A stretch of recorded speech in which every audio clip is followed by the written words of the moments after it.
You know, under extreme pressure, your brain can become your own worst enemy. When the stakes are at their absolute highest, your focus can betray you.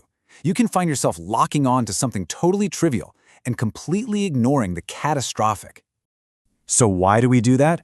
In a moment of crisis, have you ever found yourself fixated on some minor detail, completely missing the bigger picture? Well, this isn't some personal flaw. It's more like a glitch in our cognitive wiring. And in some fields, understanding this glitch is literally the difference between life and death. 77%. Just let that number sit for a second. It tells a really critical story about risk, about attention, and about the fatal cost of human error. So here's what that means.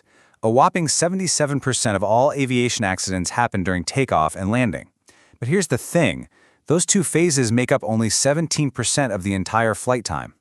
This is when the cognitive load is highest and the margin for error is basically zero. It's the exact point where focus is most critical and, as it turns out, most easily broken.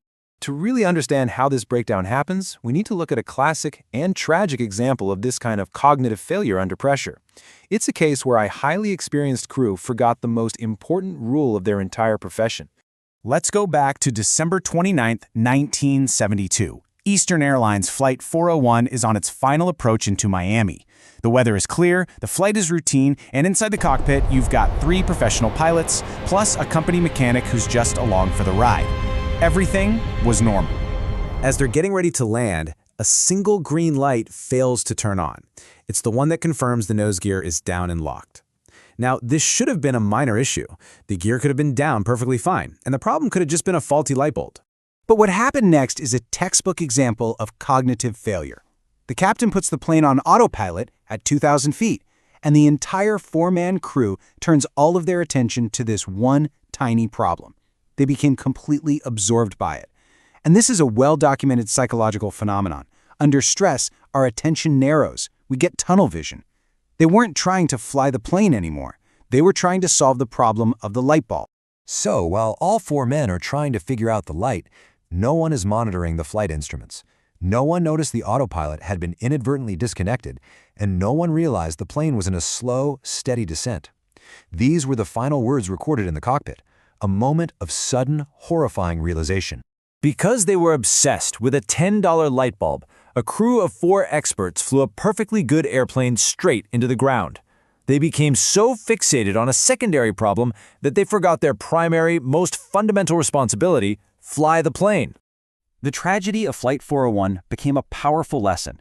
It reinforced a mental model that is now drilled into every single pilot. It's a simple, non-negotiable hierarchy for managing any crisis, whether you're in the air or on the ground. And the principle is simple. Aviate, navigate, communicate. In that exact order. First, aviate. That just means you keep the aircraft under control. Nothing else matters. Only when that is handled do you move to navigate. Know where you are and where you are going. And only then, finally, do you communicate. The order is everything. This quote from astronaut Chris Hadfield perfectly captures the mindset behind this whole idea. It's not about visualizing success. It's about systematically identifying and neutralizing the most immediate, critical threat first. You don't worry about the radio if the wings aren't level. And it doesn't matter if you're using old charts or new screens, navigation is always the second priority. Knowing where you are going is completely useless if you are not in control of the aircraft. The crew of Flight 401 got this backward. They were trying to communicate and navigate while no one was aviating. And if you want proof that this system works, look no further than the miracle on the Hudson. After a bird strike destroyed both engines, Captain Sullenberger didn't have time for a lengthy diagnosis. He immediately focused on the single most important thing: aviate. He flew the plane, gliding it to the safest possible landing. He navigated to the river, and only then did he communicate his famous line, "We'll be in the Hudson." Now, this isn't just for pilots. The first step to flying your plane is to manage the physiological panic that causes that fixation in the first place, and there's a simple technique for that. It's called box breathing. It's used by Navy SEALs, emergency physicians, and elite performers to maintain composure under fire. And it's incredibly simple. You inhale for a count of 4, hold for 4, exhale for 4, and hold again for 4. That's one cycle. Repeating this just a few times can literally interrupt your body's stress response.